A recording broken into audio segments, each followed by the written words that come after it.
The House Judiciary Committee, we're going to call the roll, and we're going to get going on the bills we got to deal with this morning. So, Brandon, go ahead. Hill. Here. Wadsworth. Here. England. Here. Almond. Bedsole. Brinyard. Chestnut. Faulkner. McClammy.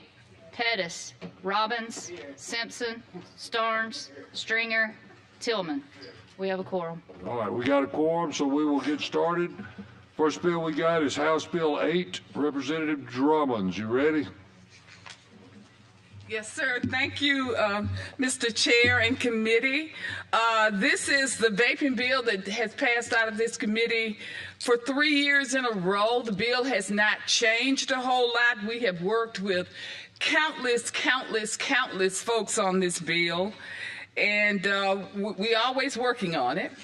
But we're ready to get this bill out of not only the House, but in the Senate and get it make it law, because while we're doing all of this, our children are still suffering. Vaping is a big problem in the state of Alabama. And if you want me to, I can go through and refresh your memories on what's in this bill first. It's a bill that will create about $2.5 million for ALEA as well as ABC to enforce the laws that we have on the books now as it relates to vaping. It will create funding for cessation programs for our young people, also give our juvenile judges right now, if students are found vaping on campuses, those judges are now having to send those kids to adult court. We're wanting them to go to juvenile courts where their records will be expunged. That's pretty much the essence of this bill. Mr. Speaker, I'm willing to answer any questions. Okay, but Mr. Speaker will be the next stop. I'm sorry, Mr. Chair. I've elevated you. You got a promotion. Like I said, Representative Drummond, that'll be your next stop, I hope. Okay. Does anybody have any questions for Representative Drummond?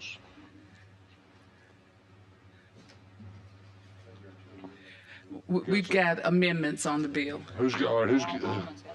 Okay, Ms. Allman, please. Yes, sir. I have the First Amendment, which replaces line 1072 through 1079.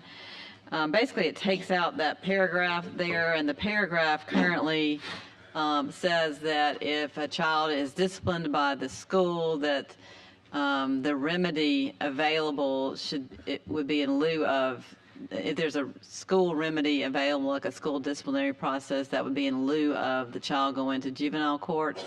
And we are striking through, this amendment would strike through that to basically leave open the option of sending the child to juvenile court if that's the appropriate measure. And so with that, I'll offer amendment number 1. Okay, is there a second? Second. All right. Do you have anything to say about it, Ms. Drummond? I wholeheartedly agree with that bill. Okay, so she considers this a friendly amendment. Are there any other questions or comments on the amendment? And all in favor of this amendment, please say aye. Aye. Any opposed? It is adopted. Thank you, ma'am. Okay, we got another amendment? Yes, sir. Please, go ahead, Mr. Brinyard. Yes, sir. Mr. Drummond, I thank you for what you're doing with this bill. I know that we need to try to protect children from vaping and other dangerous things. I wish we could do away with vaping altogether, as well as tobacco products, but that's another day.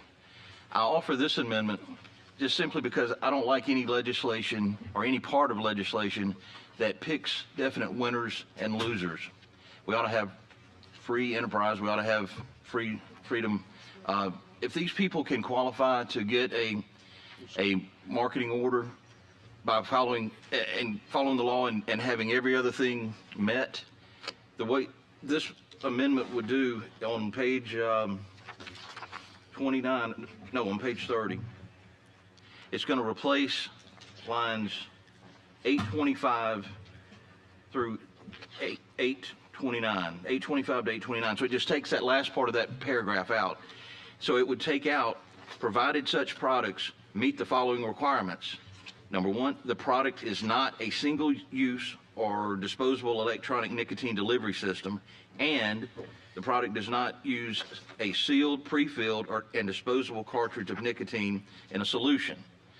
I understand some people that are trying to get off cigarettes use these kinds of delivery systems to get nicotine vape products. If this part of the bill remains in, that's going to eliminate that whole part of the market. So I would ask that the amendment be considered, and I'd even ask that you consider it a friendly amendment if possible. All right, before I turn it over to her, is there a second for this amendment? Thank you, Mr. Starnes. All right, the amendment second. I do not Drummond. consider it a friendly amendment. Mr. Chair, I've worked with just about every group that I can think of, from tobacco to vaping industry. And I have asked those two parties to get together. That's why I held the bill up 1 week to give them an opportunity to work together. I'm a very, very compromising person, and they have not reached any kind of agreement. And my sole goal is to protect the welfare of our children. And I've had revenue meet with these parties as well. I understand what they're talking about, but my desire in this piece of legislation is to not allow any of those bad products. And you're talking about the pre-market registry, which was passed in 2019. Revenue keeps that registry, and there are a lot of bad products that are on there, and there are some that are pending as from federal law that was actually put in place under the first term of the Trump administration. So, sir, I wish those two entities would work it out. They can't work it out. I'm not going to work it out for them. I want my bill to stay intact.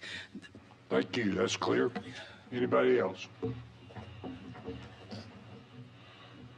Okay, Ms. Drummond does not consider this to be a friendly amendment. Therefore, yes, sir, Mr. England. In light of that, I would make a motion to table that amendment. Who seconded? Okay, thanks. Okay, so working backwards, the first thing we will take up is Mr. England's motion to table that amendment. Consequently, if you're for tabling this amendment, then your vote would be yes. If you are not for tabling this amendment, then your vote would be no. So, all in favor of tabling, please say aye. Aye. Any opposed? No. I think the noes have it. It does not get tabled. So, Mr. Brignard, we're back to you, and I think we have a motion and a second to amend this bill a second time. Consequently, if you wish to amend this bill, your vote would be yes. If you wish to not amend this bill, then your vote would be no. So all in favor of adopting the amendment, please say aye. Aye. Any opposed? No. I think the ayes have it. I think it gets adopted. So you are back to you. Are you, as amended twice, you ready to go forward? Yes, sir. All right. There's a motion to give this bill a favorable report as amended twice. And there's a second. Any further discussion? All in favor of that, please say aye. Aye. Any opposed? Opposed. Okay. Miss, Get a favorable report as amended. Thank you, ma'am. thank you, sir. No, thanks, Mr. Representative Jones. You've done a great job on this. It's a hard deal, and it's something we need. So thank you a lot. Thank you, Chair and members. Representative Givan, how about HB 69? Thank you, Mr. Chairman and members. Hopefully I will be brief. HB 69 is before you for consideration today. This bill would only apply to a Class 1 municipality to prohibit a person from purchasing, and I want to be clear, someone who should already be prohibited under federal law from possessing, purchasing, using, owning a firearm if that person has already been prohibited. It would also prohibit a person from selling or giving a firearm to a person, again, with the word prohibited already, from possessing or purchasing that firearm under federal law, to prohibit a person from receiving, possessing, concealing, storing, or selling a stolen, again, prohibited ammunition or weaponry, with knowledge that the firearm or ammunition was stolen. and unless a person has a special permit issued by the federal law to prohibit the person from possessing certain firearms that are prohibited under federal law, and each violation would be a Class B felony. And again, these are weapons that would already be deemed on the federal level illegal to possess, of course, and then transfer or sell and or steal.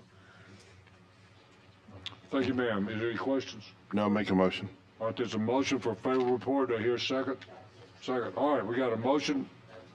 And, okay, sure, Mr. Brady. I got a motion to favor, a second for favorable report, and we'll take that up in a moment, but Mr. Brady, go ahead. Representative, I thank you for everything you do, but in this, it does say that it would be illegal to possess stolen ammunition, right? Yes. Okay, how would anybody ever know that they had some ammunition that was stolen? And it doesn't have like serial numbers, it doesn't have, I mean, ammo's ammo. I think by the time they do a thorough ballistics and forensic test of the ammunition, typically in many instances, what we're seeing is that when you get the ammunition and or the gun or the person who's in possession thereof, most of that is coming from one user in many instances in the black market. And so that is what law enforcement is seeing. And 9 times out of 10, 10 times out of 10, they have enough evidence that can prove that the ammunition was bought in that black market. Yes, sir. Mr. Wadsworth. Yeah, I just had a question. On page 3, it identifies the various types of things you can't have, and it has a United States Code section related to it under 1, 2, 3, and 4, but there's not a United States Code section under 5. Is that a new addition or new restriction that's not covered under the federal statute? I think it is. I would need to get a true verification on this. I think it may be. I did have a question about that, and so that didn't come back in my answered responses, but I think that may be the case. Okay, so this basically makes a state statute, a state violation for these federal offenses. Yes, sir. For items 1, 2, 3, and 4. Yes, sir. Item 5, that's a new restriction. Is that correct? Well, it's under state law. It would already be on the federal law. Yeah, I did. Because what we're seeing is, again, so many of these individuals that are committing these killings, they're already in violation or would be at some point determined to be in violation of the federal law. But we don't have anything on the books to cover that. Is Section 5... What page are you on? It's on page 3, and at the very bottom where it says 5, it says Section 5, then down below it says 5, A5. Is that prohibited in federal law, or is that a new restriction in state law? This should be prohibited because right now, it would be prohibited now in state law to come into compliance with federal law. Okay, thank you. And wouldn't this basically be a Glock switch? I mean, that's what it looks like to me. Am I right? Yes. Okay, so we just passed, I know we got it out of the House. I'm pretty sure it got out of the Senate too. Oh, it passed. I thought it did. I thought it got out of both of them. Okay, so that's what that would be. All right, we got a motion and a second to give HB 69 a favorable report. Are there any other questions or comments? Question. This is just for Class 1 municipalities, correct? Yes, absolutely. Will you mark me as abstain? Sure. And by the way, I heard yesterday that I think is Mobile our only Class 2 municipality? Correct. Mobile is the only Class 2 Well, municipality. who's Class 1? Birmingham. Birmingham. Just Birmingham. Okay, all right, no problem. All right, all in favor, please say aye. Aye. Any opposed? All right. Abstain. Okay, we've got, I'm gonna get you get a favorable report. You get a couple of abstentions, but that's okay. You get a favorable report. Thank you. Thank you, ma'am. What about HB 138, Ms. Hollis?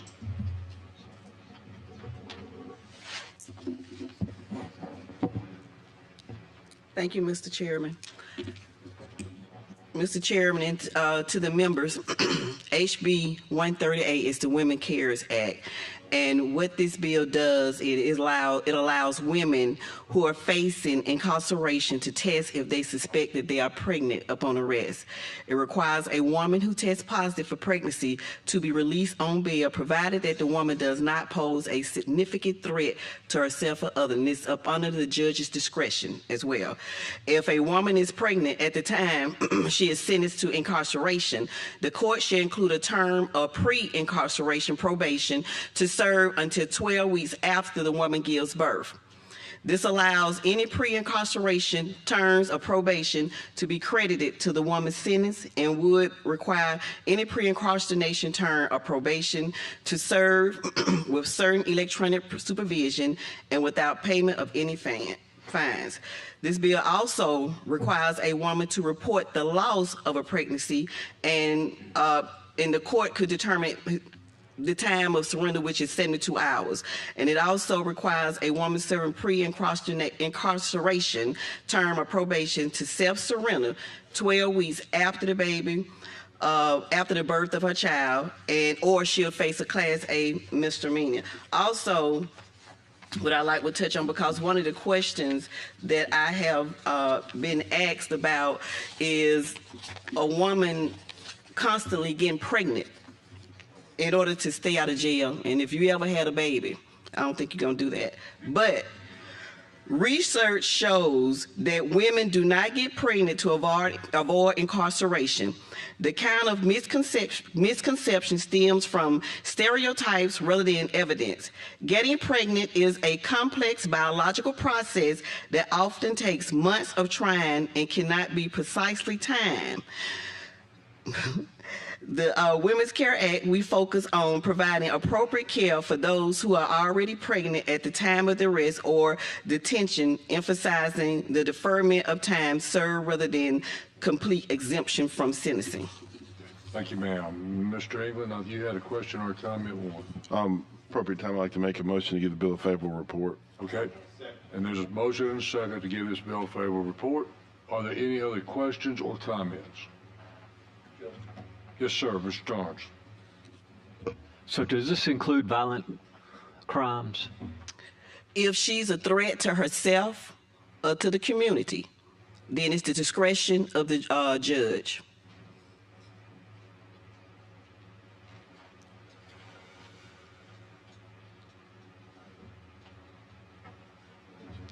I think what it says, Mr. Starnes, is that she must be released unless, the way I read it, unless the judge determines that she is a significant threat or danger to herself, another person, or the community or property. So I think what you would end up with is a determination made by the judge as to whether or not to allow her to stay out or whether to incarcerate her.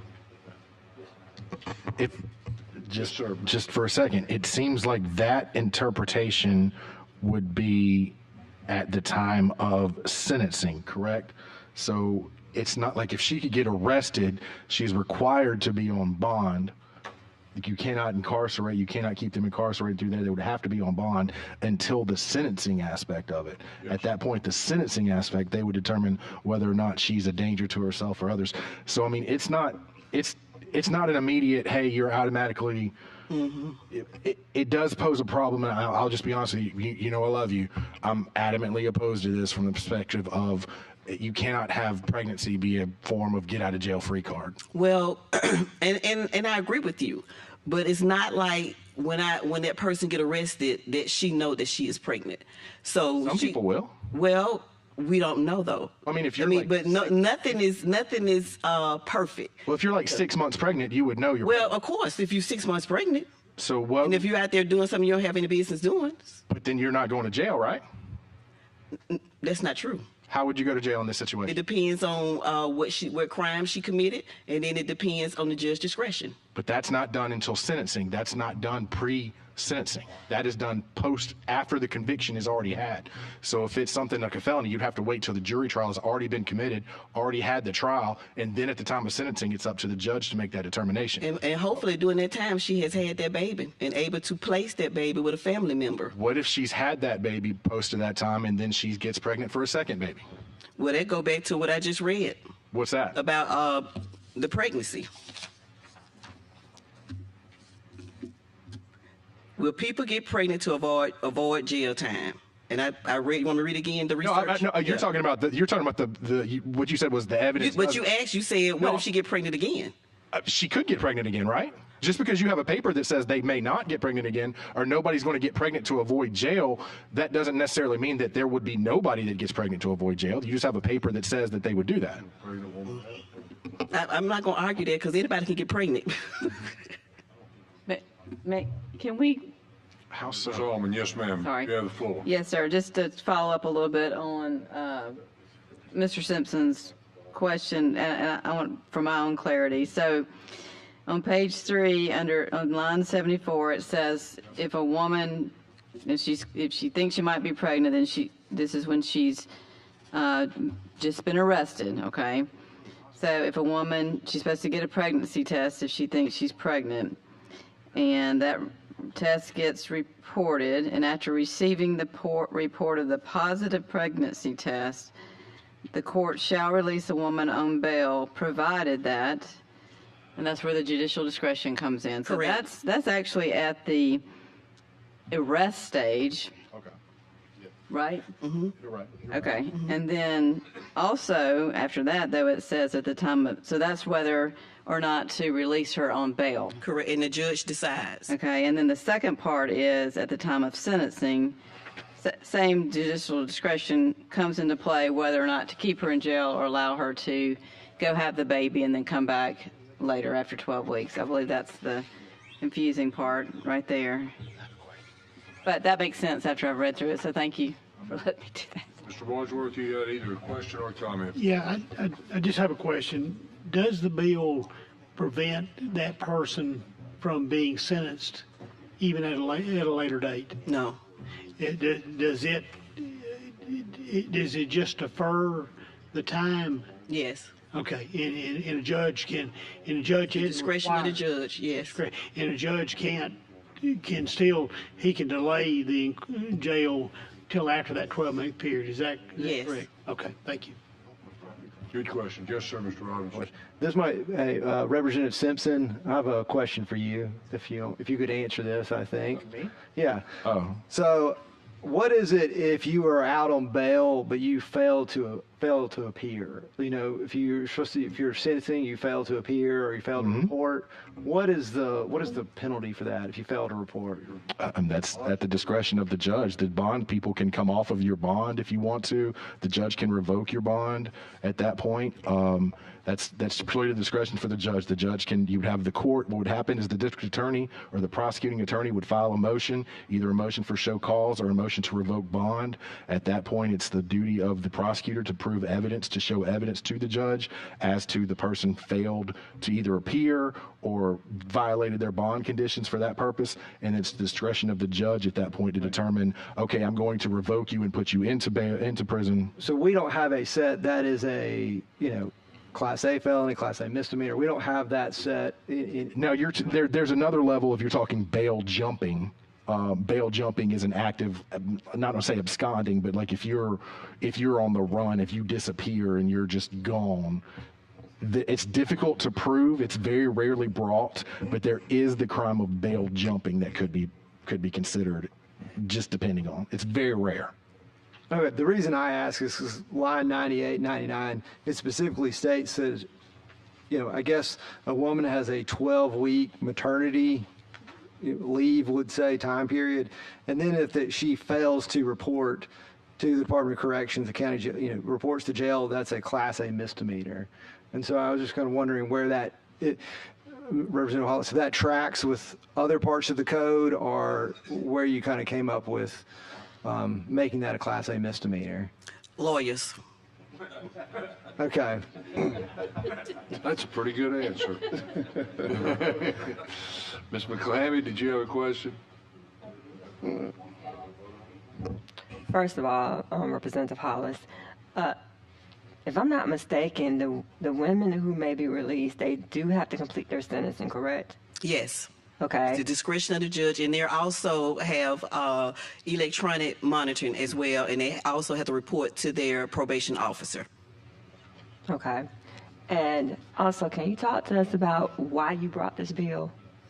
Well, because I have spoken with many women that have experienced this nightmare and that did not get the proper medical attention that they should get. I do know of one lady who literally miscarried and stayed in her own blood for 19 hours. And so basically what we're doing is trying to just make sure that they have the proper health care. You also have time to determine who take care of your kid while you go back to finish up your time. Mr. Tillman? Well, I just had a comment because normally after conviction, post-conviction, the courts normally take that person into custody anyway. So on some cases, but I know the cases that I've had, once a guilty plea has come into place, the judge normally takes them into custody pending sentencing. Mm-hmm. That's typically how it would work. And you know, I tell you, Ms. Hollis, I'm certainly not going to speak for what every judge would do, but if I had a pregnant woman on bail, and I would have her in community corrections because I would want to be sure she was not using drugs during that. You know, same thing, we're talking about safety. Mm-hmm. I would want to make sure she was not using drugs during that period of time, so I would want her randomly drug screened. Mm-hmm. And that would be the discretion.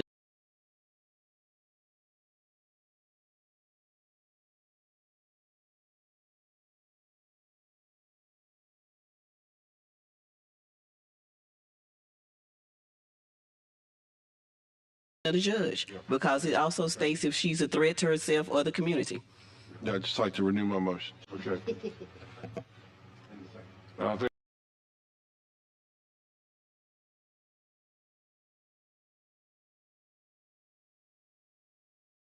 we got a motion and a second to give this bill a favorable report. Thank you. All in favor, please say aye. Aye.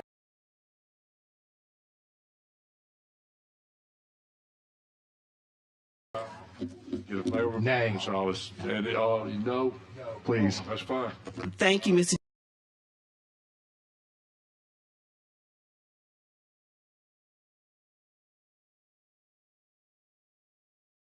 Chair, and thank you to the members. Thank you, ma'am. We appreciate you.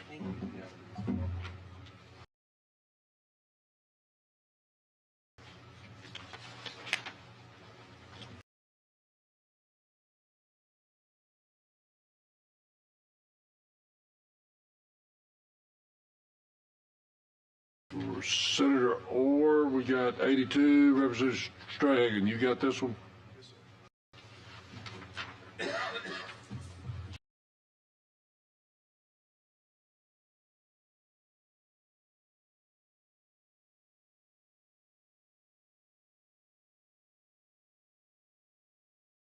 Where's Faulkner?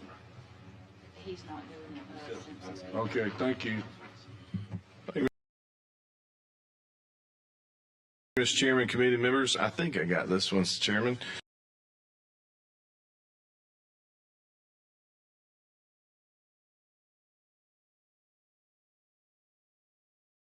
Okay.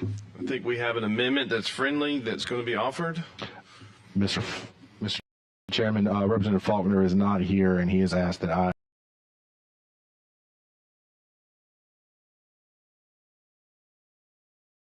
carry this amendment to him. It should be in your packet labeled Faulkner.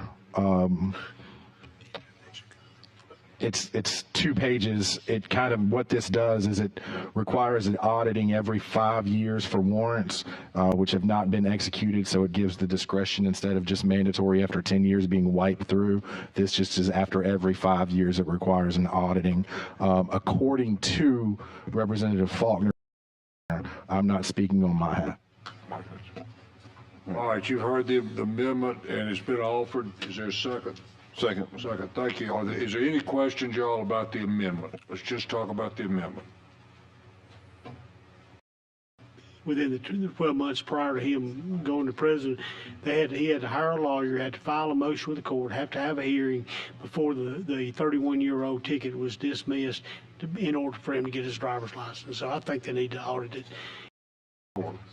Thank you. Is there a second to that? We got a motion and a second. Is there any other comments? Okay, all in favor of this bill, a favorable report as amended, please say aye. Aye. Any opposed? Okay, if you get a favorable report as amended. It's been a long one. Tell Senator Orr you did a good job, okay? I will definitely do it. Thank you, Mr. Chairman, committee members.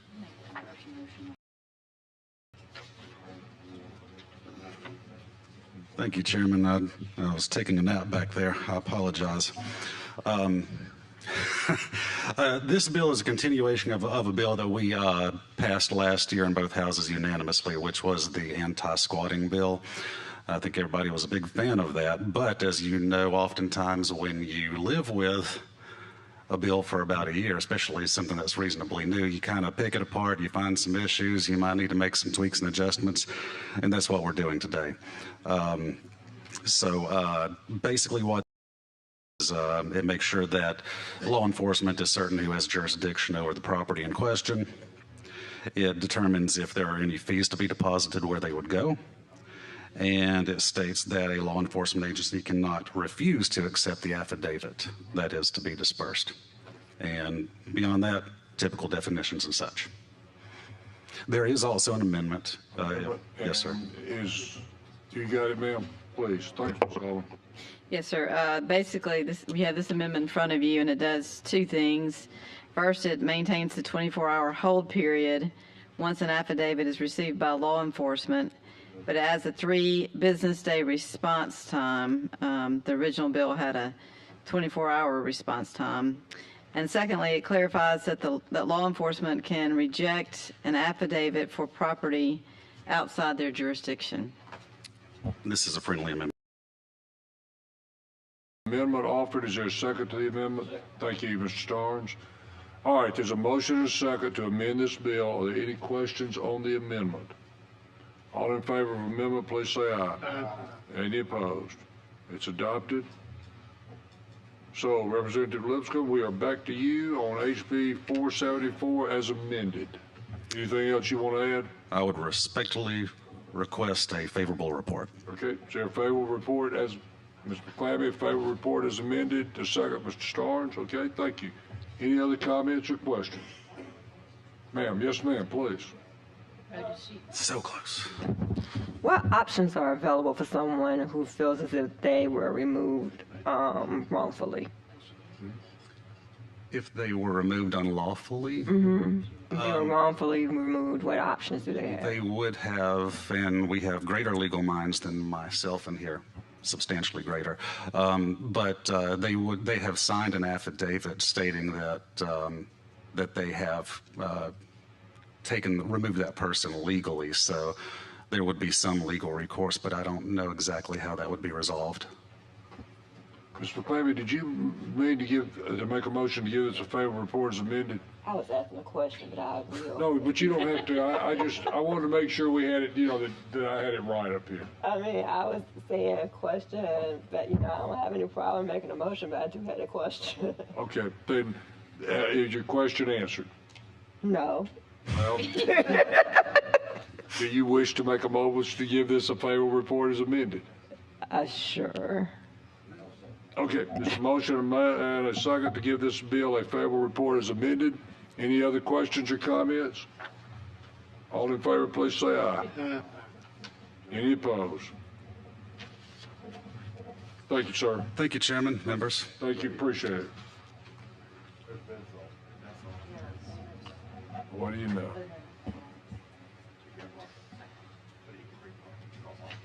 Okay, so let's.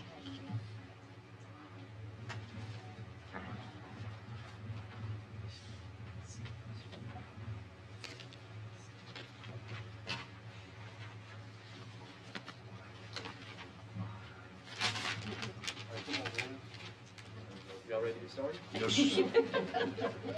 Let's light this candle. Come on. You look like a deer in headlights. Just keep out there. Let's go ahead and get Senate Bill 156. Senator Barfoot, you ready?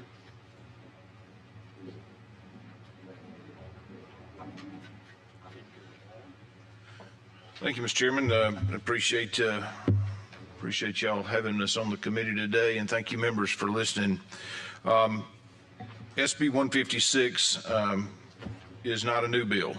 You may recognize this as a bill that, generally speaking, I think Representative England has championed over the past 2 years, and I have now the privilege of carrying that bill through the Senate and come to you for a blessing.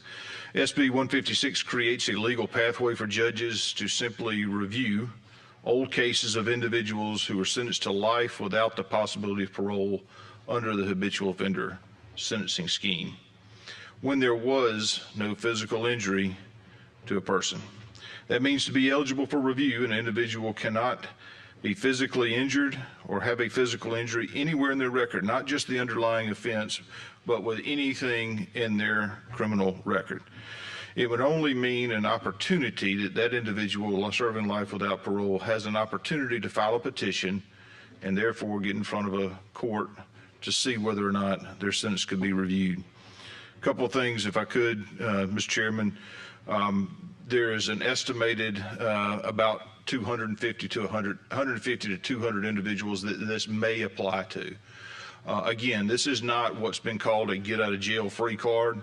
In fact, it is just gives that individual the ability to petition the court, and once that petition is filed for the DA of that circuit and for the Attorney General, I think there's an amendment dealing with that, the Attorney General to have opposition as well as any potential victim.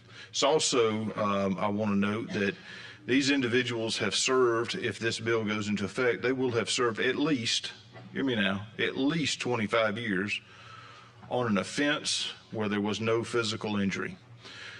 We routinely sentence and send people to prison for much less time for violent offenses such as murder and robbery. And I think it is an element of fairness. And again, I'd ask for your consideration. I believe Representative Bedsell has an amendment. Go ahead, Mr. Bedsell. You got an amendment, right? Yes, sir, I do. And it's a multi-page amendment. And if the committee will bear with me, I'd like to kind of walk everyone through it. So we'll start on page 1 that details line 45 on page 2. This particular language is an amendment to add more involvement by our Attorney General's office. Specifically, I'd like to draw your attention to line 9 and 10, where it says the Attorney General shall timely review not only the motion, but the relevant indictment. This would be a safeguard to ensure that if someone has pled to a lesser charge based off the details of the crime, the relevant indictment surely would have details if there was elements here that would preclude them from being eligible under this law. By having the AG review the indictment, this is another safeguard to ensure that the people eligible on this list are not have not been physically violent. So we thought that was important to give the AG the ability for that. The second section, line 48 and 49, is a little bit of cleanup language for purposes of the bill. On lines 54 through 59 on page 2, this affirms that the Attorney General shall have an opportunity to be heard on any motion filed. So any motion filed by one of these qualifying individuals, the Attorney General can be heard on that motion as it arrives before the court. Next page, line 66 on page 3, you'll see a series of where it says the court shall. The original bill had the clerks, so this was just to change the court. The circuit clerks would honestly in the process not have any knowledge of this, so the change to the court was a more appropriate wording under this circumstance. line 128 on page 5. This is a wording that the objection by the district attorney shall receive weighted consideration from a district attorney. So if the district attorney of the jurisdiction opposes this person being sentenced being reheard, the judge shall have weighted consideration on that matter, and so to give the DA a little deference to what their wishes are, and also lines 130 and 131 would kind of be carryover from that section as well for the weighted consideration of the DA. And then lastly, on page 3, lines 152 and page 6, this is some information input from victims advocacy groups. This would mandate some data collection. So as the program, if passed, gets instilled or installed, we have the ability to be privy to some data collection on the crimes and convictions for the inmates, the county, the year of the birth of the inmate, and the outcome of the hearing. This will give us a snapshot early on as a way to evaluate if this program is being administered in line with the intent of the program. That seems to be it for the amendment, right? Yes, sir. That's it. I appreciate, you did a good job, and I appreciate that. You consider this a friendly amendment? I do, Mr. Chairman. All right, there's a motion much so. to amend this. Is there a second? Second. We got a motion and a second to amend. I have a question on the lengthy amendment. Go ahead. What is the Black's Law Dictionary definition of weighted consideration? I heard you use that phrase several times. Do we have any attorneys on this committee? We got one standing in front of it. Well, I'd say, if you, Mr. Chairman, if you want me to try to answer that question, I'm not sure what the Black's Law Dictionary of weighted consideration is, but I think most judges would know what that means whenever they're comparing, factual allegations or facts of the case or underlying issue on the petition itself. Certainly you give deference to victims in a situation should they show up and oppose it, as well as the DA or the AG's office in their opposition. Weighted just means to me is that there is an inherent credibility in their objection. Okay, so we inherently will assume it's not politics. It's just he's looking out for the best interests of more consideration than even, say, a victim. Yeah, I don't know the answer to that. I think judicial discretion is an important function, and I think this bill allows for that judicial discretion, weighted consideration from those two entities or those entities who might oppose it. Okay. All right, so yes, sir, Mr. Starnes. All right, so most of these individuals be institutionalized. Can the judges put these individuals on probation for a certain length of time? Great question. So as I said earlier, it's not a get out of jail free card. So first of all, it's limited to 150 to maybe as many as 200 individuals. If all of those individuals were to file petitions, then they spent at least 25 years in custody of DOC. They're still there because they're serving life without the possibility of parole. The judge could hear the petition and deny the petition. And I believe there's a section there that said if it's denied, it's not appealable. That's the end of it. If the judge could grant their petition and give them credit for time served, and also could say, hey, but you're going to serve an extra 5 years on top of this. So it's not if I grant the petition that you're automatically getting out or that you're automatically getting on probation. The judge has a wide variety of things whenever they re-sentence them. So yes, they could say, hey, you've now reached your end of sentence. You've served 25 plus years on this crime when there was not a physical injury. So now we're going to let you out. They could say, hey, I heard your petition. I'm going to deny it. Or anywhere in between when they could say, yes, I'm going to re-sentence you and I'm going to give you 30 years. You got to serve an extra 5. I'm going to let you out, but you're on probation. So a wide variety of things that the court could do if it's granted. Thank you. Yes, sir, Mr. Wadsworth. Just want to clarify, in order to be eligible, you have to have served at least 25 years, and there cannot be any serious physical injury, and there cannot be any physical injury to any individual, and that makes them eligible where they can apply. That is correct. It's still up to the judge and the DA and the parties to make a decision. That is correct. Those individuals who, and the bill specifically delineates those crimes or offenses that are not eligible, And it also says if you have committed an underlying offense where there was physical injury, you're not eligible for that as well. So. I would also say, if I could, Mr. Chairman, this is one of the bills that the governor's mentioned in her package when she had the State of the State address, and we've been able to work with victims advocacy groups to include some of the language that they thought was important, and grateful for their interaction. And this is one of those bills where there's a kaleidoscope of actually, what people would see on the political spectrum, the left and the right. Alabama Policy Institute is an advocate for this bill, and have said as much. Came out with an op-ed on that, or a piece in the paper, as well as other individuals, Christian Coalition and Americans for Prosperity. So we're proud of their support. Yeah. All right, let's talk just about the amendment. There's a motion and a second to amend this bill. All in favor of the amendment, please say aye. Aye. Any opposed? Okay, so the amendment is adopted. And it is back to you. And Mr. Simpson, you've got either a question or a comment. I do have a comment. I've been good all year long, and I'm trying to stay good, but every once in a while I get fired up about one. And please understand, Chairman Barfoot, this is not, you and I have talked, this is not about you personally. This is just a philosophical difference I have. Part of my concern is this bill, as it's been advertised to the public, has been listed as a second chance bill. In no way, shape, or form do I agree that this being a second chance bill. This doesn't address second chances either more than the Inflation Reduction Act addressed inflation. What this bill is, in honesty, is a fifth chance act, at best, a fifth chance act. There are only 3 ways to be consented to life without the possibility of parole in the state of Alabama. The first way is a capital murder. That does not apply in this case because that is a homicide case. The second way, under the habitual offender act of Alabama, you have to be convicted of 3 prior felonies and then commit an A felony. So my calculations, the first chance would be don't commit a crime. That's your first chance. Everybody gets a chance at life. You don't commit a crime. The second chance would be the first felony that you commit. The third chance would be the second felony that you commit. The fourth chance would be the third felony that you commit. And then after you've committed third felony, this is the fourth felony that you commit in order to be sentenced to life without the possibility of parole.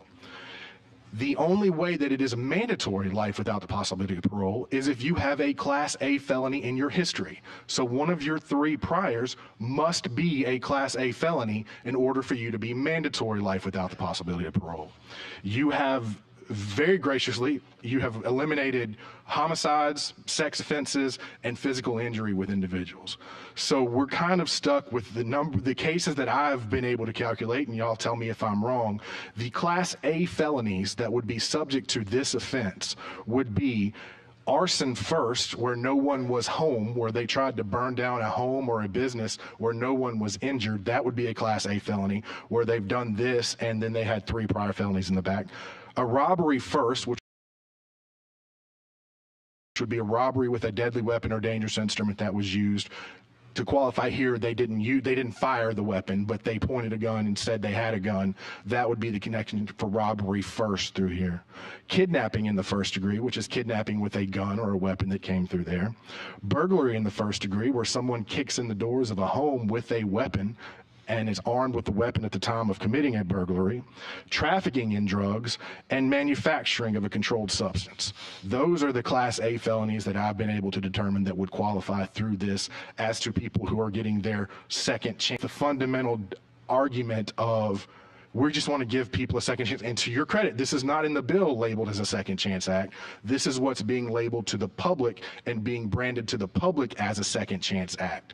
I firmly disagree that someone who has 3 prior felonies, who one of those prior felonies being a Class A felony, who gets out and commits another one of those offenses that I've named to you, deserves more of a chance to continuously come to court and continuously drag the victims through the process of saying, yes, now you have to come back here. I know this was 25 years ago. I know the judge granted life without the possibility of parole. I know this was the closure that you and your family had, but the Alabama legislature really wants arsonists, robbers, kidnappers, burglars, traffickers, and manufacturers to have another shot at through the judicial process of getting out of prison. I fundamentally have a problem with that. I fundamentally, principally have a disagreement with this. No consequences for actions, no matter what the court says. We're always going to come back here. There will always be a bill filed that will always give somebody the opportunity to get out of prison, no matter what the judge has said, no matter what the victim has heard, no matter what that defendant has gone through in their history. They're always going to have another opportunity to come out. This is just a principled issue that I cannot. Mr. Chairman, if I could. No, you appreciate it, yes, sir. Just, I understand Representative Simpson's viewpoint. We've had very candid conversation. I appreciate him coming to me in advance and talking about that. I would just say a couple of things. First of all, it's not that an individual might have had 3 different chances before. You could have one offense. It doesn't make it any better, but you could have one event where you had 3 felonies at one time. So that's a side item to that. Secondly, under previous law, when you broke into a home, if you stole a firearm, that could make it burglary first, even if you did not go in there with a firearm, and that has since changed. And I suspect, although I don't have the data, that there may be individuals who are there. Again, not right, not making it right, but that's different than going into a building armed with a firearm, and we've since changed the law on that. And then thirdly, I'd say, yes, you're right. That is our function here, to debate what's right or wrong about the law, to consider the consequences, and we routinely, unfortunately maybe, sentence people for heinous violent offenses at a less of a time period than those individuals who have served 25 years. Take, for instance, horse thievery. At one point in time, that was an offense that you might be convicted of death on, and we no longer do that. So I just say this, to me, this is an issue where we are not letting anyone out. We are simply giving them the opportunity to file a petition, to have the court hear the petition, to hear the court hear the victim, if there is one, to have the court hear from the district attorney in that particular circuit, any opposition they may have. And I think we've got some safeguards in there. Any other questions and or comments? All right, is there a motion to give this bill a favorable report as amended? Second. There's a motion and a second to give this bill a favorable report as amended. All in favor, please say aye. Aye. Any opposed? Nay. Gotcha. If you get a favorable report as amended, thank you, Senator. Thank you. Thank you, committee members. Mr. Eagle, Representative Eagle, you want to do 419? Yes, sir. I thought I saw you come in. Thank you, Chairman. Yes, sir. 419 is a bill that that I worked with my sheriff on and a couple other sheriffs. We've had a problem in this state and this county with eluding police. A lot of times it's bad actors most of the time, and we want them off of the street. And this gives them 48 hours if you run from the law, and a minimum of 6 months in jail if you're convicted. But most of these guys are bad actors. They need to be off of the street anyway. Most of the time they're stolen cars. As you well know, it's a problem. It puts a lot of people's lives at stake, at risk. And we had one close to my business here recently, and they ran from North Otago County all the way to almost to the Pike County line, ran 53 minutes, most of the time going down the wrong way, down 85 and down the bypass and down Troy Highway, and finally hit an 18-wheeler. If they didn't hit the 18-wheeler, there was a child without a car seat, a 5-year-old, in the front seat of a vehicle, and the next vehicle would have killed him. But there's been several people in my county and also in this state that have been killed from people running from the police. And the police officers need some help, and it needs to be some consequences. And this is what we came up with. Gotcha. All right. Any questions? Yes, ma'am. Ms. McClammy, please. Judge, this is not really a question. I just want to make sure I recognize my sheriff, Derek Cunningham, that's here today from Montgomery County, and I always call him the best sheriff in the world. And so I just want to say thank you for being today, and I agree with this bill. Thank you, Representative Reed, for bringing this. Thank you. In this bill, Sheriff Cunningham had asked for something And this is what he had, not the ingredients of this, but this is something of consequences. And he had asked for this. Yes, sir. Motion for favorable report. Second. Let me, I have a question. I guess really, honestly, Mr. Breen, it's going to be more for you than anybody else up here because you do municipal court work. Attempting to elude, what would be a typical sentence for you? Because I understand putting somebody in jail for attempting to elude. That makes sense to me. You know, it does. But what would you do? Okay, so this would certainly put some teeth in that one, wouldn't it? All right, I got you. Yes, sir. A minute ago, I think you said 6 months. It's 60 days. It's 60 days. I'm sorry. Okay. You're right. I may have I'm sorry. misunderstood you, Reed. I Yes, just sir. want to make sure Thank we're you for- all, thank you, hearing Chairman. the same thing. Yes, sir. Okay. All right, there's a motion and a second to give this bill a favorable report. Is there any more comment? All in favor, please say aye. Aye. Any opposed? Thank you, Okay, members. Mr. Thank you, Mayor, Chairman. Thanks a lot. Favorable report. Thank you, sir. Representative Hurst, you want to do 454? Yeah, we're moving on. Thank you, Mr. Chairman, members of the committee. I got a little sniffle there. A horse broke my nose when I was a kid. Of course, you told me it's my wife, so that's probably true. But anyway, thank you for allowing me to come before you. I've got a situation here I need to correct, and it may not just happen to me. It may happen several places across the state. But anyway, let me get back to the front page. I apologize. Under existing law, no local law shall be passed by the legislature unless notice of the intention to introduce the legislation is published in affected county. The notice must generally be published in a newspaper of general circulation in the affected county at least once a week for 4 consecutive weeks.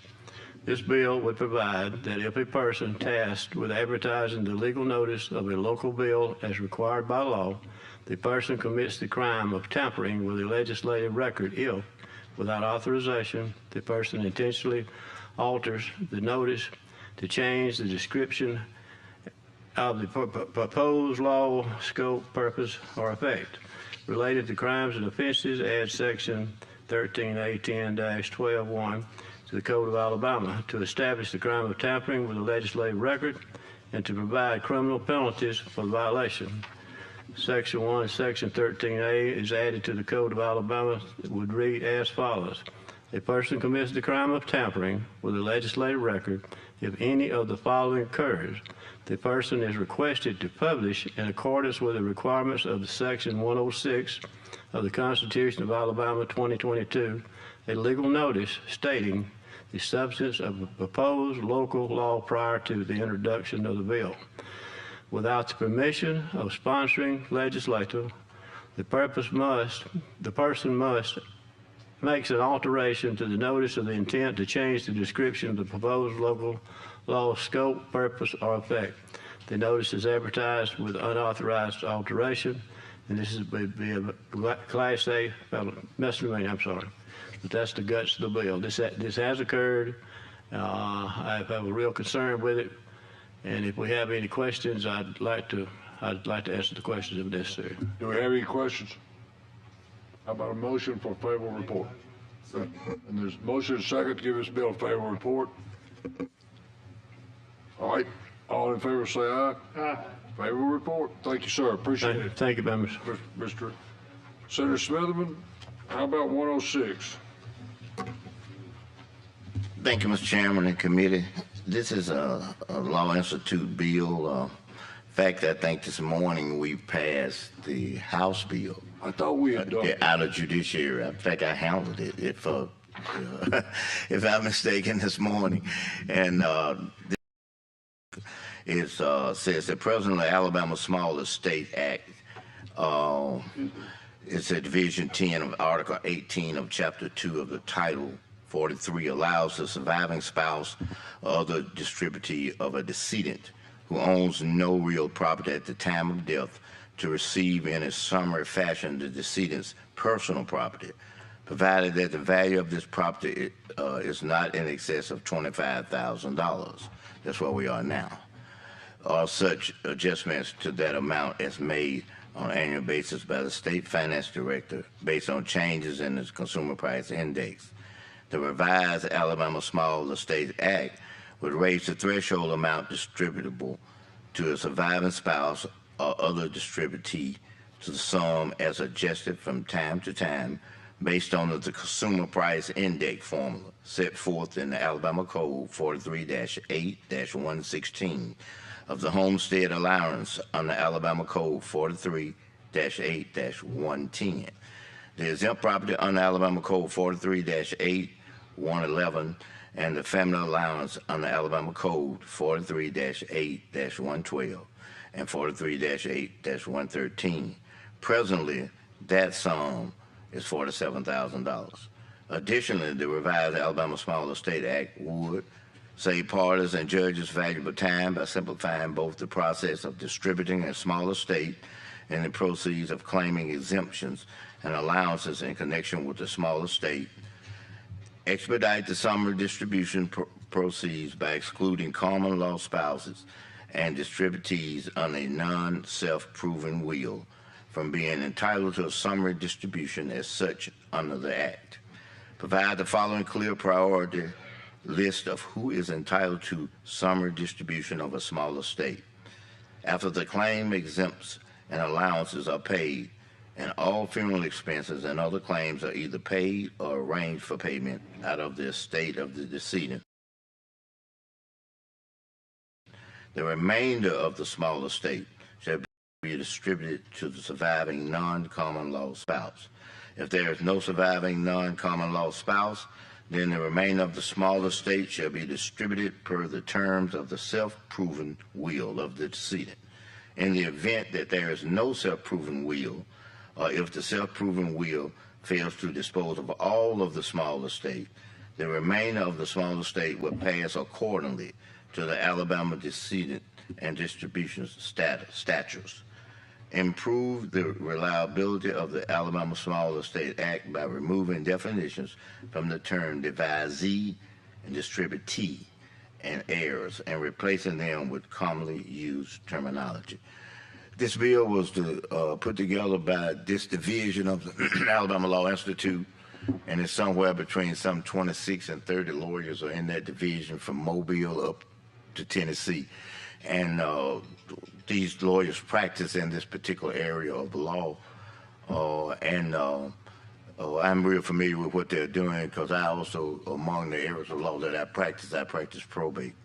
I've had some lawyers in our field ask me and say, what are you doing as a lawyer of handling a bill that's taking business from lawyers? Because that's what this does. Normally now lawyers handle when they get past $25,000. And of course, really a lot of times what interests me and Karen, a lot of times this amount is so small that when they get through paying the expenses and all the time this lawyer got to have in court, they really don't hardly get anything. You know, those real small ones right at the cuff. And so this will allow them to receive those proceeds. I think there's an amendment to this. Is it? It should be an amendment on it in this somewhere in this bill. Is it? Mr. Chairman, I don't see my understanding is, Senator Smitherman, I've got the companion bill, and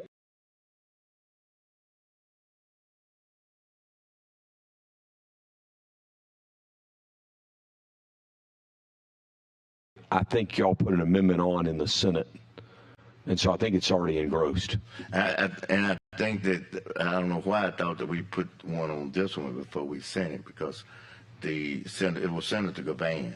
Right, and I think he made reference this morning to me. He said, well, you know, it's the same amendment that I had put on yours. It's engrossed. Oh, it's engrossed. It's okay. already engrossed in, yes, sir. Okay, all right then. And I'd move to give the bill a fair report. Okay. There's a motion and a second to give this bill a fair report. Any questions? All in favor, please say aye. Aye. Any opposed? Fair report. Senator, thanks a lot. Thank you, Mr. Chairman. Thank you, members of the committee. Thank you, sir. HB 466. There he is. Here he comes. Okay, I knew I saw it. I knew I saw it. All right.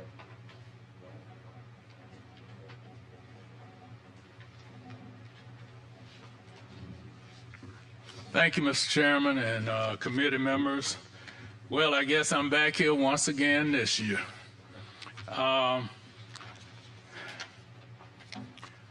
House Bill 466. It's a consumer bill, really. It's designed to protect consumers. All of us have at some point in time had a warranty on something. And I told the story last year of my experience with my home warranty. And, well, in case you forgotten it, it was one where I had a double oven, 20 years old, because it was put in when we built our house. And I had a home warranty that I had paid for over the years, and the double oven went out. So I talked to the home warranty, they sent someone out. The person said it needed replacing. Their advertisement and everything said we'll repair or replace the product. I looked at the front of the contract and everything, that's exactly what it says. But then you go back in the back of the contract. It says we reserve the right to make an offer on that product. And they did make me an offer. The first offer was an insult. The second one was just as insulting. And then finally, I got tired of dealing with them.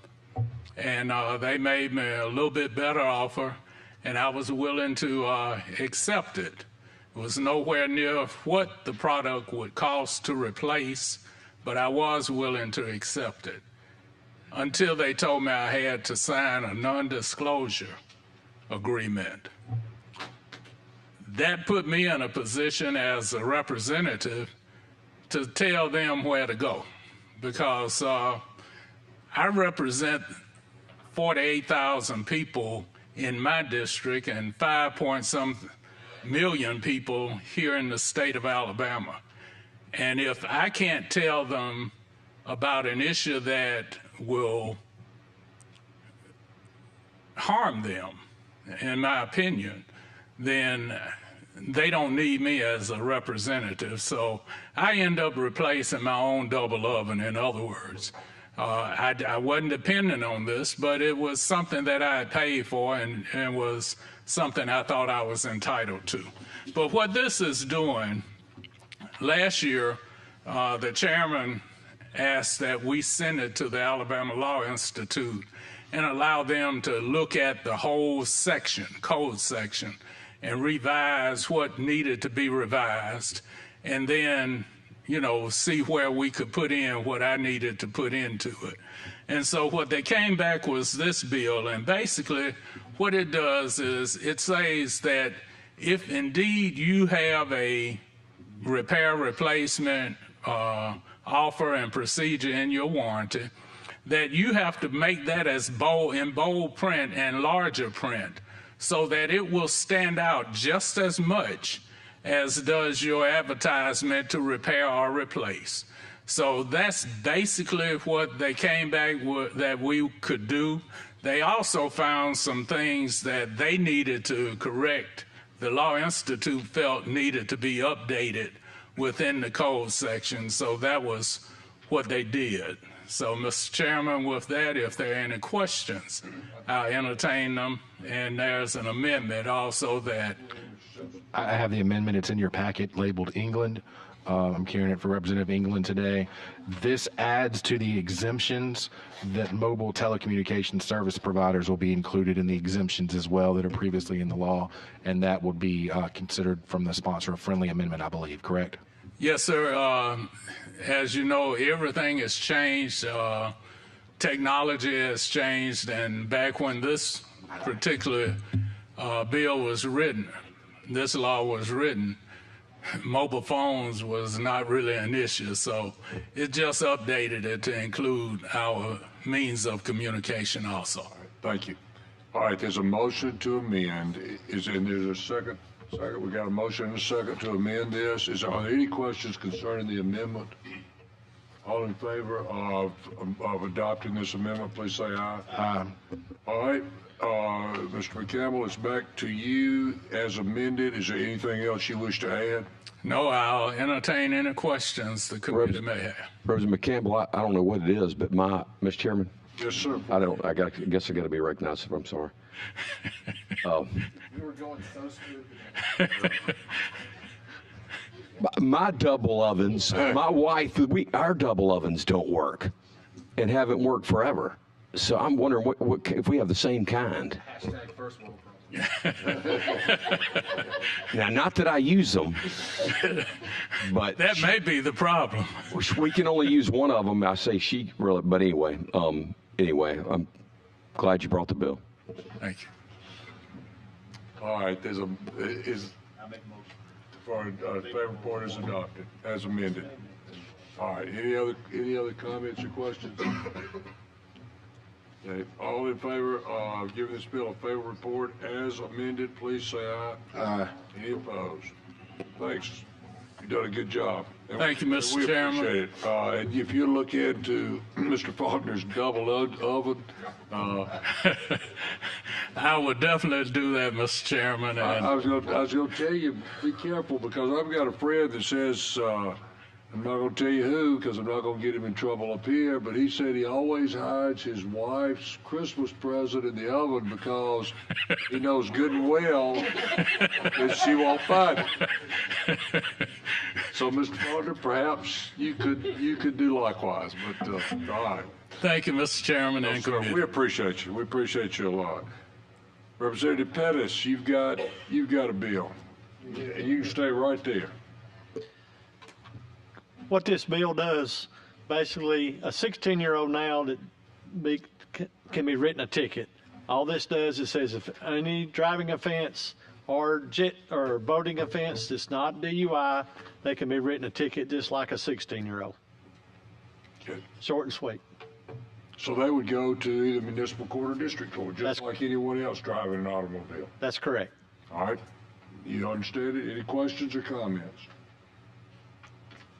Motion for a favorable report. Is there a second? We got a motion and a second. Any other questions or comments? All in favor, please say aye. Aye. Any opposed? Favorable report. Thanks. Appreciate it, Mr. Pettis.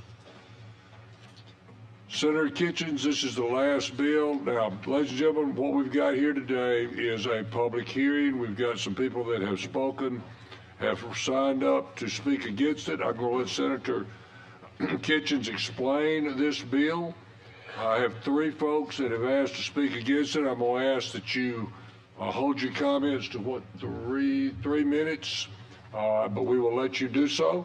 We will not vote on this today, Senator. We will vote on it next week. We'll be back on this committee next week. If there's any amendments anyone wants to put on it, I would ask you to bring them next week. Okay? Senator, go ahead. Thank you, Mr. Chairman, members of the committee. SB 53 is a bill that we've actually spent a lot of time and a lot of effort in, working across the aisle, working to get everything that we can to make this the best piece of legislation possible. This bill came forth really through our sheriffs to give them the tools that they need.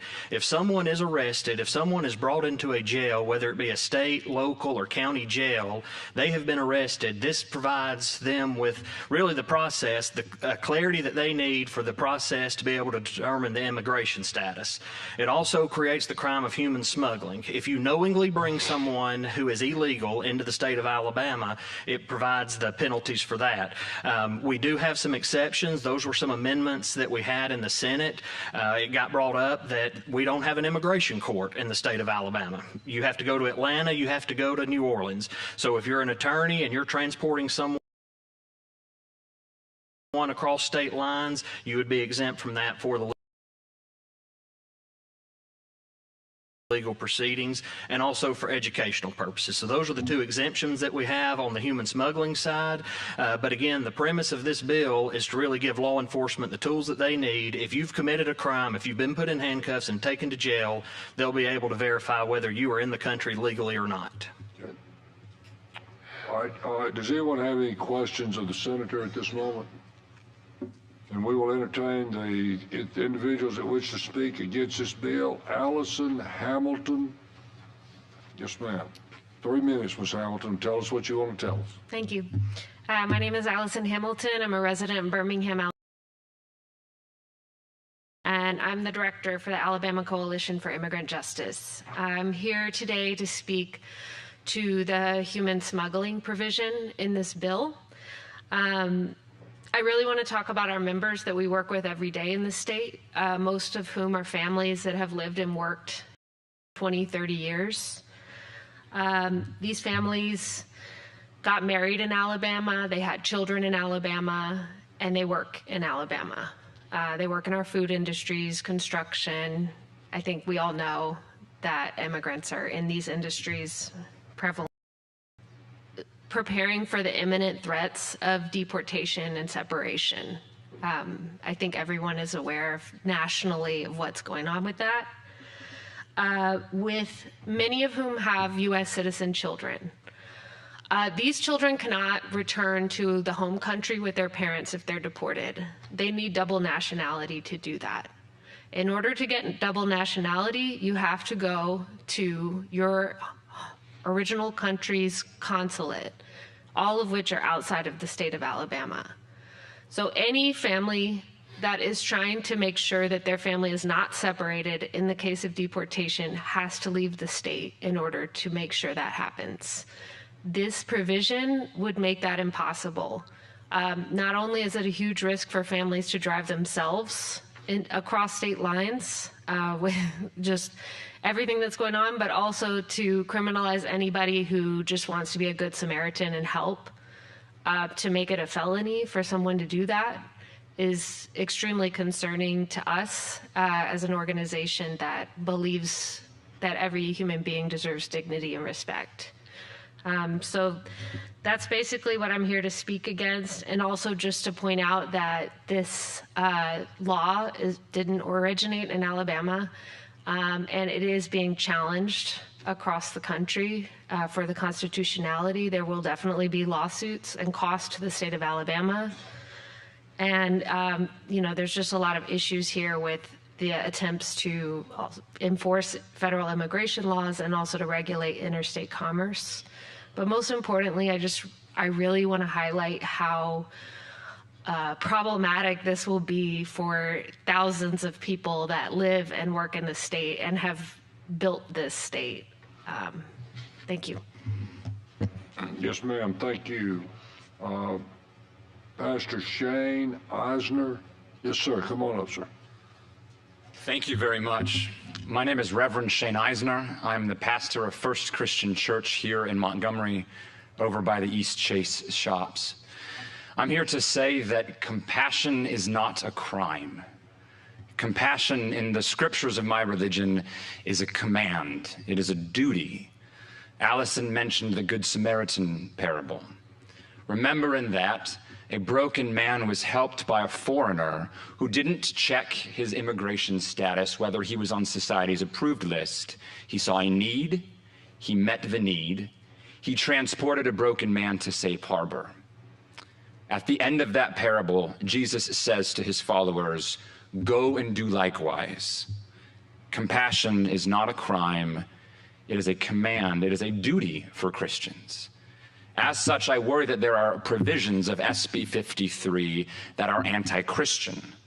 To criminalize, to make a felony of a pastor, say, or just a church member, transporting an illegal alien, that is the state prohibiting Christians from doing their duty.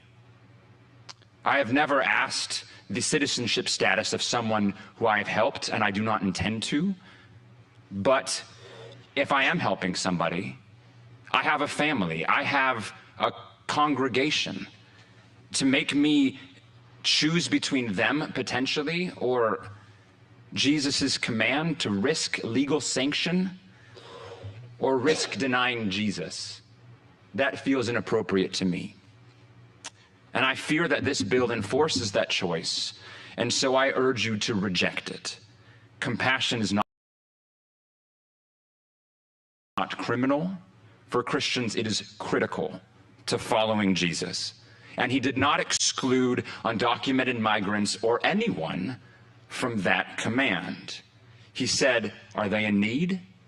If so, go and help. Go and do likewise. That is our religion. Please do not hinder us from practicing it safely and effectively. Thank you for your time, and thank you for your service. Thank you, sir. Appreciate you coming.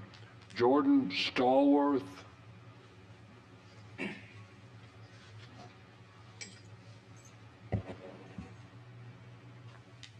Good afternoon. So,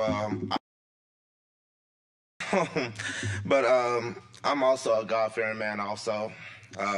In Exodus chapter 23, verse 2, it says, I'm not going to read the whole scripture, but thou shalt not follow a motion. In my opinion, I only live 30 miles away from the Georgia line, and I'm not a lawyer, but I do help anybody in need to get to wherever they need to go to require the paperwork that we are requiring them for them to have. I've done it. I'm a school bus driver. I'm a regular bus driver. I'm a substitute teacher. My daughter asked me, am I going to have to ask my friends whether or not their families have the correct paperwork for them to come to my house? I told her no. I'm not going to ask them. I'm not going to ask them to do all of that just so she can have her friends or her family come to our house. It's nothing civil or right about that. And we're sitting here, standing here in the historic spot to where civil rights was fought, and we are continuing to fight. And I'm looking at everybody right now, including the conversation right here to my left. We are all immigrants. I can sit here or stand here right now and look at you. You could be a Ukrainian immigrant. I could be a Haitian immigrant, which someone thought I was when I went to go visit Mexico to visit my other wife's side of the family, my wife's side of the family. So yes, I have people who look like they could be undocumented, but how could you tell? How could you tell if somebody looks undocumented, especially when it's on the road, or you're smuggling somebody from Georgia to Alabama, trying to get the paperwork that you are requiring for them to have? How can we look at someone that's really borderline racial profiling? How can you look at someone and stop them and say that, hey, I think you're undocumented, give me your papers? How did you figure that out? You looked at me and said I was undocumented. Think about that. Think about when your family members, your daughters or your sons want to have a party, and they want to invite people from school. Are we going to ask every last one of those family members, do you have the right paperwork? Do you have everything you need so I don't have to go to jail because you're undocumented? I'm not going to do that. So think for yourselves. Think about the history before us and the history that you're creating now as far as this particular bill. Thank you. Now, we're not going to vote on this today. We're not going to take amendments today. But does any member of this committee have any questions that they wish to ask any one of the three speakers? If so, we'll bring them back up. I have a question for the sponsor. Sure, okay. Let's go ahead, Mr. Kitchens. Senator Kitchens, I know it has a revision in here that says a person commits a crime, he means smuggling, if he transports into this state another individual, if he or she knows is an illegal alien. under page 11, 287. But as an immigration attorney, if someone is an immigration attorney, generally they don't carry their own client from, say, from Alabama over to Georgia and back. They have somebody else that carries a family member that will carry their client to court. Well, by leaving and going and then coming back to Alabama under this bill, it actually, they have committed a felony of human smuggling by transporting somebody who is known to be an illegal alien back across lines after going to court. Because I know your lawyer that is an immigration lawyer is not going to transport his client. They're going to have a family member do that, and that concerns me in this bill. Yeah, that was actually something that got brought up to us, and that's where we have the provision for the attorneys. It got brought up, again, nothing in this bill. If you are doing things the right way, if there is someone who is immigrating to our country and trying to do everything the right way, nothing about anything in this bill is to try to punish that. This is to try to get the people, the individuals that are coming here illegally, also cut down on the trafficking. I mean, that's what it is it's trafficking people in and out of the state of Alabama. And so when we got that amendment came from an immigration attorney and said that they felt that would correct the issue for them to be able to get to and from their court proceedings. Well, I think it helps the attorney, but it does not help a family member that is carrying that person from Alabama to Georgia and then turn around and carry them back from Georgia to Alabama. I think they've committed a felony under this act, and I think that's an unintended consequence of the bill on that. Yeah, I mean, again, and that's why we put the attorney's provision in there, was to prevent an unintended consequence where they could go to an immigration court. I can tell you this, as an attorney, I don't transport my clients to court. And so they've got to have somebody to carry them, and that's the concern I would have. I think whoever has brought that client back over to Alabama has committed a felony, even though they're providing transportation to the Atlanta for the immigration hearing, and that's a concern I have. Yeah. And I understand Senator Kitchen's point on what we're trying to do is we're trying to catch those people that are human smuggling and trafficking people. Yeah. But I mean, I think I understand your concern there, Representative Wadsworth, but I think we could just say attorney or agent, and we can discuss that offline. But if you're an agent or of the attorney, then that could be a family member or anybody. That's really, honestly, it's one reason we don't vote on these today. Y'all got a week. And if that's we will entertain amendments next week. If we could maybe look at language in there to specify if it is for true legal proceedings, maybe that, again, you're an attorney, you're smarter on the actual terminology, but if we specify that it's for legal proceedings, what we don't want to happen is we open up Pandora's box where then, all of a sudden we get so many loopholes that it really makes that ineffective. Okay. Fair. Excuse me, Chair. No, sir. No. No, sir. All right. Anything else? Does anybody in the committee have any more questions? If not, we will vote on this next week. This will give you an opportunity to speak to the members of this committee, and for them to speak to each of you, or any of you that are out here can certainly speak to the members of this committee. But with that, ladies and gentlemen, that concludes our agenda. We are adjourned. We will see you next week. And for the House, I think we're going in at 4 o'clock, so you got a few minutes break. Thank y'all for coming. You did great. You did great.